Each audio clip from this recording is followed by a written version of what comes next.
Dad's stomach hurts so much. The pain is unbearable. I think it's appendicitis.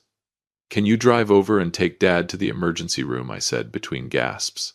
I had to grip the table leg tightly to keep from passing out. What I should have heard was panic and concern from my son. But when I heard the answer, I could no longer hold on. Welcome back to Dad's real-life revenge. Grab a glass of water, some snacks, get comfortable, and remember the people in these stories had every opportunity to do the right thing, they simply chose wrong. Leave a comment with the number 1 so we can continue the story, and hit subscribe. You're going to love this story. My name is Frank Miller, a retired steel welder. That night I signed the emergency surgery consent forms with trembling hands. I was not afraid of death. I was trembling because the love and care of my family, of my own flesh and blood, seemed to have run dry. It all started at 8:45 on Tuesday night. I was sitting in the living room when a terrifying pain struck. It was not a dull ache. It felt like a red-hot steel bar being driven straight into my right side. I collapsed onto the floor. After a lifetime as a welder, I was used to burns and painful workplace accidents. But this pain was on an entirely different level. My appendix was on fire. I knew I could not drive myself to the hospital. In my panic, the first face that came to mind was Brad. My son. The child I had raised with my own hands after my wife passed away. With the last of my strength, I reached for my phone. My fingers shook violently as I dialed his number. The phone rang 3 times. Brad answered. I used every ounce of strength I had left to call for help, but his response felt like a bucket of ice water thrown in my face. Dad, the hospital is close anyway. Just call an Uber. My wife and I are out walking in the park. We're also taking Zeus out so he can go to the bathroom. The weather is beautiful tonight. If we leave in the middle of it, he'll get upset and refuse to go. His voice was completely casual. On the other end of the line, I could clearly hear a television blasting at high volume. Laughter echoed from a comedy game show. The contrast was cruel. I was writhing on a cold floor while my son was enjoying a warm and pleasant evening. I froze. My ears rang. I could not believe what I had just heard. An Uber. He was telling a 69-year-old man in excruciating pain to call an Uber himself. All because a dog needed to go to the bathroom on a beautiful evening, I replied. What did you just say? I'm in terrible pain. I can't hold on much longer. I tried to emphasize every word, but Brad did not seem to care.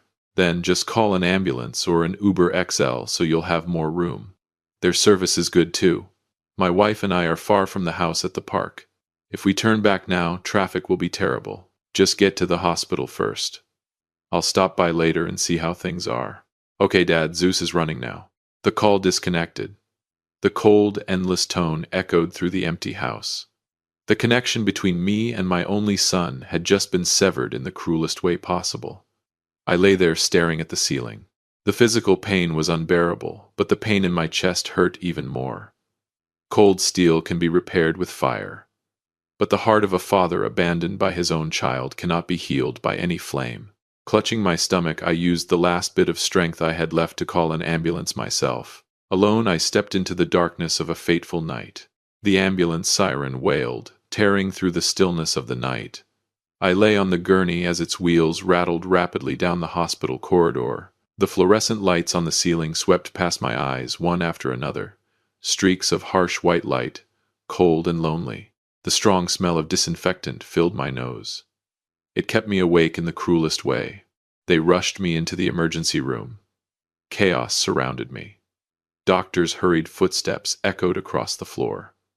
Heart monitors beeped relentlessly. In the bed beside mine, an elderly couple held each other's hands tightly. The wife continuously wiped the sweat from her husband's forehead. She whispered warm words of encouragement. I turned my face away.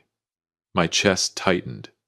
The contrast felt like a slap across the pride of a man. A young nurse hurried over to me. She was holding a clipboard with my medical records attached. Mr. Miller, you need to sign the consent form for emergency surgery. Your appendix is about to rupture. I nodded and tried to steady the pen. My hands trembled uncontrollably. These hands had once lifted steel beams weighing tons. They had endured showers of welding sparks without flinching. Yet now they were shaking because of a single sheet of paper. The nurse looked at me with sympathy in her eyes. She pointed to a blank section at the bottom of the form. "Mr. Miller, please fill in the emergency contact information. We need to notify a family member right away." I froze. The black pen hovered above the paper. Out of habit, the instinct of a father for the past 20 years, I was about to write the name Brad Miller. I knew his phone number by heart. I had always believed he was the only person I could rely on in this world. But then the memory of that comedy show playing through the phone flashed through my mind. His words struck my ears again like a hammer driving in a nail. "Dad, just call an Uber." I lowered the pen. My hand went stiff. A bitter truth settled over me. If I wrote Brad's name, the doctors would call him, and he would complain again about Zeus's walk being interrupted. He would treat a call from the hospital as an inconvenience. "Mr. Miller, do you have any relatives nearby?" the nurse asked again, her voice filled with concern. I stared at the blank space on the form. It seemed enormous, just like my life at that moment. I took a deep breath, then I drew a line through the emergency contact section. I left my son's name off the form. "I have no one. Please proceed with the surgery." I spoke in a dry voice that sounded like metal scraping against metal. The nurse looked at me, her eyes filled with shock and sadness. But time was running out. They quickly wheeled me into the operating room. The anesthesia mask was placed over my face. Before drifting into unconsciousness, I made a promise to myself. I had to survive. Not because I was afraid of dying, but because I needed to wake up and see the full extent of this cruelty. The surgery went smoothly. When I opened my eyes, the clock on the hospital wall read 6:17 in the morning. The room was strangely quiet. I glanced at the small table beside my bed. My phone screen was black and silent. Not a single message. Brad still had not shown up. But just as I thought I would have to endure this lonely morning by myself, the door to my hospital room suddenly swung open. Someone rushed inside carrying a secret I never could have imagined. The hospital room door opened. The person who walked in was not Brad. It was Hank Evans, the neighbor who lived just across the narrow path from my house.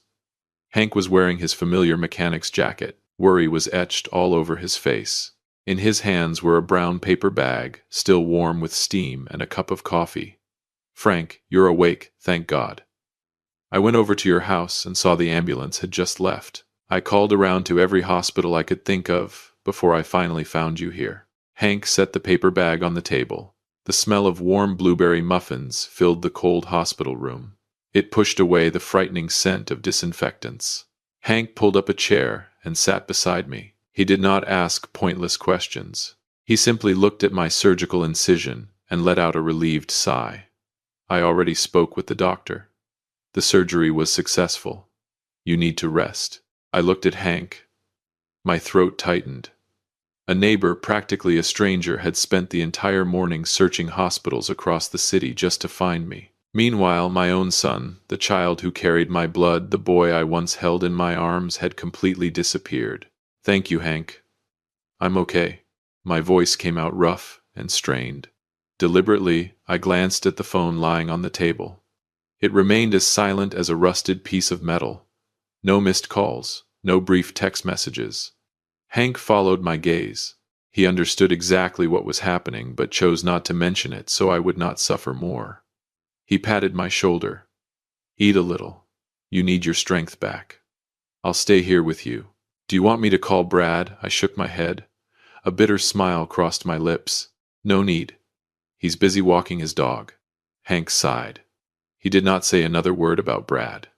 Throughout the entire morning, he sat beside me telling stories about the machinery he was repairing at home. He called the nurse when my IV bag ran dry.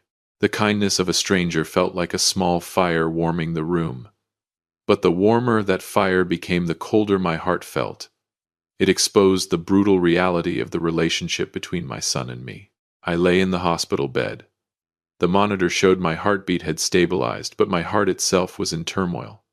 I kept asking myself where I had gone wrong over the last 20 years. I had worked myself to exhaustion in the steel shop. I had breathed in toxic dust and smoke for decades so I could pay for his education. I had never allowed him to go without anything he needed. Was this hospital bed and this loneliness the reward I had earned? At 2 o'clock in the afternoon, Hank finally had to leave because he had customers waiting at his repair shop. The room fell into complete silence once again. The ticking of the clock sounded like hammer blows striking my nerves. I reached for my phone. I tried to convince myself that maybe Brad was busy at work. Maybe he had lost service. I turned on the screen. There were no notifications from my son. But as I absent-mindedly scrolled through a social media app, an image appeared before my eyes that caused my entire body to freeze. A display of heartless indifference so cruel that it was almost unbearable to look at. Brad's face appeared in a Facebook post. It was a photograph taken at an upscale steakhouse in downtown. The post had been uploaded at 9:47 the previous night, exactly 1 hour after I had called him during my medical emergency. Exactly when I was lying on a gurney with an appendix on the verge of rupturing. In the picture, Brad and his wife were smiling brightly. Between them sat Zeus wearing a handsome red bow around his neck.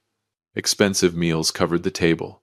Beneath the photograph was a carefully crafted caption, "Perfect family day with our most wonderful four-legged family member." I stared at the picture. My eyes burned. The sting was not from tears. It came from a truth too cruel to face. Perfect family. Those words felt like a red-hot steel rod being driven straight into my unhealed surgical wound. I was his father. I was lying alone within the white walls of a hospital room. Yet to him, a perfect family consisted only of himself, his wife, and a dog. So the story about walking the dog in a park 5 miles away had been a lie. An excuse. He did not want his luxurious evening interrupted. He did not want the smell of a hospital ruining a romantic dinner. He would rather leave his father facing death than cut short an expensive meal. I scrolled through the comments. Friends showered the post with hearts and compliments. Wonderful. What a beautiful family. So happy for you guys. Not one of them knew that somewhere else in the city the man who had given him life was signing surgical consent forms alone. I turned off the phone and tossed it onto the bedside table. The dull thud echoed through the room. I closed my eyes, but Brad's smile continued to haunt me. I had spent my entire life working in a steel fabrication shop. I had endured 12-hour shifts beneath temperatures that felt like 122 degrees Fahrenheit. I had sacrificed my youth and my health for the paychecks that went directly into his future. I believed I was building something solid for my son. I had been wrong. I had constructed a magnificent building on a rotten foundation. Pain pulsed from my surgical incision once more. But it was nothing compared to the collapse taking place inside me. I no longer felt angry. The anger had transformed into something far more frightening: coldness. When steel is heated until it glows and then plunged into cold water, it becomes exceptionally hard and brittle. My heart felt the same. It had passed beyond pain. Now, it was time to look at everything through the lens of pure reason. I opened my eyes and stared at the hospital ceiling. Darkness gradually settled over the room as evening approached. In that absolute silence, I began doing calculations. Cold calculations, calculations made with real numbers. For the first time in my life, I stopped asking what I owed my son. Instead, I began asking what my son had truly earned. I began listing the numbers. My mind was working with the precision of a machine in a steel fabrication shop. Numbers do not lie. They give betrayal a crushing weight. I mentally added up everything I had spent on Brad over the years. First, there was $6,000 for the used car he needed when he started college. Then $25,000 for his final semester tuition after his scholarship was reduced. After that came $40,000 for the lavish wedding at the elegant restaurant his wife had always dreamed of. And the largest amount of all was $60,000 for the down payment on the house they currently lived in. The total came to $133,000. $133,000. Those were not meaningless figures on paper. They were sweat. They were blood. They were overnight shifts beside suffocating furnaces. They were the health of a welder exchanged for his son's comfort and security. I had confused giving money with building a connection. I had bought him a life, but I had never bought a place in his heart. What was the value of $133,000? A cold response over the phone while his father faced a medical emergency. A flat refusal because he was busy walking a dog. Brad had accepted every dollar from me as naturally as if it were my obligation. Yet when I needed him to repay that kindness with a 15-minute drive, my worth fell below that of a pet. The truth was bitter. I realized I had raised a selfish man. I had supplied all the right materials, yet somehow produced a defective result. The structure was compromised beyond repair. A weld that is flawed deep inside cannot be fixed by painting over the surface. It has to be cut out completely. I laughed quietly to myself in the darkness. The sound echoed through the hospital room, dry and hollow. I had spent my entire life accumulating assets for him. I still had substantial savings in this house. Brad had always assumed every dollar of it would eventually become his. He was patiently waiting for my inheritance, never realizing that everything had changed. 5 days passed in the hospital. I was discharged alone in a taxi. Brad never showed up. Not once. Not even a brief message asking how I was doing. Then on the afternoon of the 5th day, just as I stepped back into my empty house, my phone suddenly rang. It was Brad. He did not ask about my surgery. He did not ask how I was feeling. The very first words out of his mouth were a request so shameless that I felt my blood begin to boil. I had just lowered myself into the old armchair in the living room. The incision in my abdomen still sent sharp pains through my body whenever I moved too quickly. Brad's voice came through the phone speaker. There was not the slightest trace of hesitation or remorse in it. He got straight to the point, as though nothing had happened during the past 5 days. "Dad, are you home already? I was planning to come visit you, but work has been crazy lately. By the way, Dad, I wanted to ask you something about that savings account you said would eventually be in my name." I tightened my grip around the phone. My knuckles turned white. I took a deep breath to keep my voice from shaking with anger. A wave of disgust rose inside me. This was my son. He knew his father had just survived a life-threatening surgery. He did not ask whether I was still in pain. He did not ask whether I was eating properly. The first thing he cared about was money. The savings account I had once promised to give him when he turned 30. "What about it?" I answered in a voice as cold as ice. On the other end of the line, Brad gave a nervous chuckle. His tone carried a hint of flattery mixed with calculation. "Oh, nothing major, Dad. My wife and I have been reviewing some financial plans for the future. You know how expensive city life has become. We have a few new projects in mind, so we just wanted to check what resources our family has available." "You're still keeping that account information safe, right?" I looked out the window. The bare branches in my yard swayed in the wind. I remembered the $133,000 I had totaled up in the hospital. I remembered the photograph of his perfect family on Facebook. My heart felt like an industrial freezer. There was no warmth left inside it. "It's still safe. It's still in my safe." Brad let out an audible sigh of relief. "That's great. Keep it secure, okay? This weekend, my wife and I will bring Zeus over to visit you, and we can talk about it in more detail.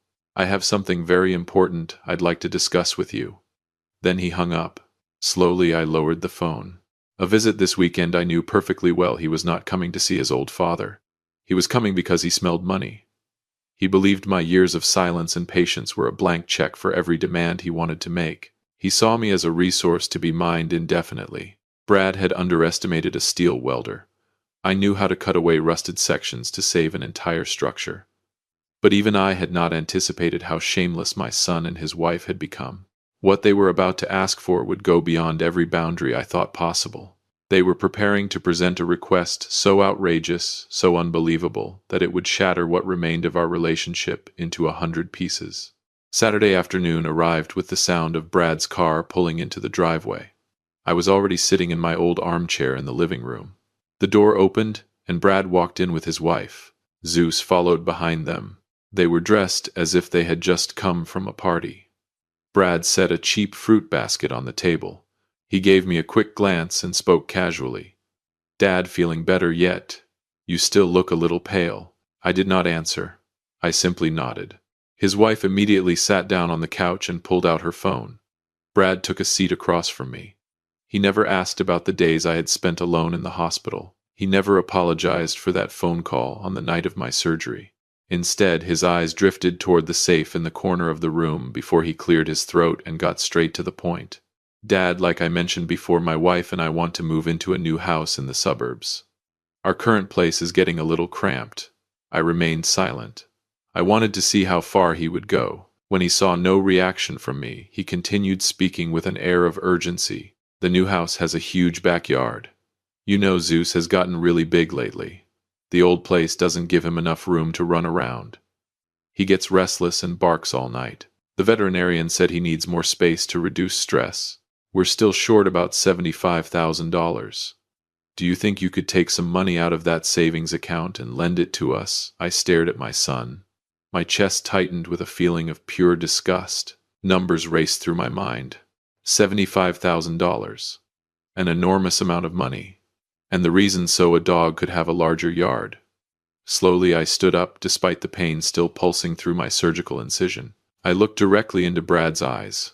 My voice dropped low, cold as hardened steel. You're asking me for $75,000 so your dog can have a bigger yard, but you couldn't spare 15 minutes to drive your father to the emergency room. Brad froze. The color drained from his face. He hurried to defend himself. Dad, I already explained what happened that night. We were far away and I thought the hospital was close to your house. Why are you still holding on to that? Zeus is like a child to us. Please help us this one time. That was it. Every ounce of patience I had left was gone. The final weld had broken. There was no hope left in me for this son. I looked at Brad. Then I looked at Zeus, lying peacefully on the floor, and I knew exactly what I needed to do. I understand now. Go home. Come back next Saturday. I'll give you my answer about the money and the house. Brad's eyes lit up immediately. He thought I had softened. He thought he had won. He led his wife and Zeus back to the car with triumphant smiles on their faces. They had no idea that the moment the front door closed behind them, I picked up my phone and called someone. Someone who would help me completely change the future of that $133,000 and the future of Brad himself. If you've stayed with the story this far, then you've probably found it interesting. Please do us a small favor that takes only a moment. Like and subscribe. Leave a comment with the number 5 so I know you made it this far, and tell me what you think the ending of this story will be. Let's see if your prediction is correct. Many people watch without doing those things, but it costs nothing and means a great deal to us. As soon as Brad's car disappeared through the gate, I immediately called Hank. I asked him to drive me somewhere. It was the Heartland Animal Rescue on the edge of town. I had read about the place in the local newspaper a few weeks earlier. The shelter greeted me with a chorus of barking dogs. There were no pampered pets wearing red bows here. Only abandoned animals. Injured animals. Elderly animals waiting for a second chance at life. The shelter manager, Clara Sterling, came out to greet us. Her eyes carried the exhaustion of someone who worked too many hours, but her smile was genuinely warm. She wore a protective work jacket covered in mud and animal fur. I spent the next hour simply watching Clara work. She personally cleaned the wounds of a 3-legged dog. She gently comforted a terrified rescue cat. Her dedication was real. There was no performance in it. No attempt to impress anyone. She cared for society's discarded creatures with her whole heart. As I watched Clara, I found myself thinking about Brad. My son was willing to spend $75,000 of his father's hard-earned money to provide more luxury for a pet. Meanwhile, the animals here struggled every day just to find food and safety. Eventually, I sat down with Clara in her small office. I got straight to the point. I asked about the legal structure of the Heartland Foundation. Then I told her what I wanted to do.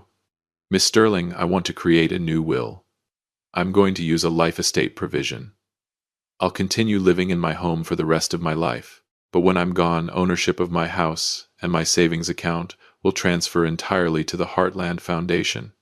Clara stared at me. She was so shocked that she dropped the pen she was holding. For a moment, she struggled to find words. Then she asked if I was absolutely certain.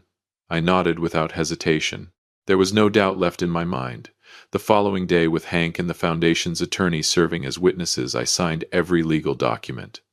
Unlike the night in the hospital, my welder's hands did not tremble. They were steady, firm, certain. The counterattack had been set in motion. I returned home and quietly waited for the following Saturday. The day Brad would arrive, expecting to finalize his $75,000 request. In the center of my living room table, I placed an old oak box. Inside that box was my final answer, and the future my son never saw coming. Saturday arrived once again. Brad and his wife walked into the house overflowing with confidence. They laughed and chatted, their eyes fixed on the oak box sitting on the living room table. They believed it contained the $75,000 savings account they had come to claim. But they had not come alone. Brad had invited Hank and Clara Sterling as witnesses for what he assumed would be the transfer of family assets. It was the greatest mistake of his life. "Dad, we're here. You've got everything ready, right? The sellers of the new house are already pushing us for the down payment." Brad spoke eagerly, unable to hide his impatience. I sat silently looking at the two of them with eyes as cold as hardened steel. Then I pushed the oak box across the table. "There you go. Open it." Brad hurriedly lifted the lid. The smile vanished from his face instantly. There was no money inside.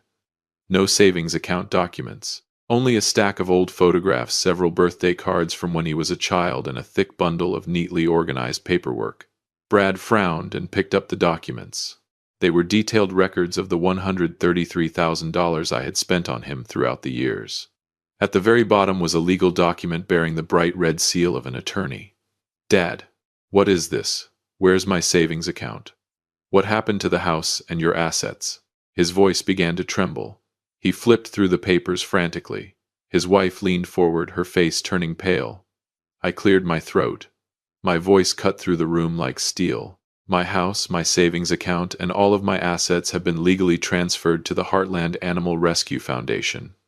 The paperwork was completed earlier this week. Clara Sterling is here today to receive the official documents."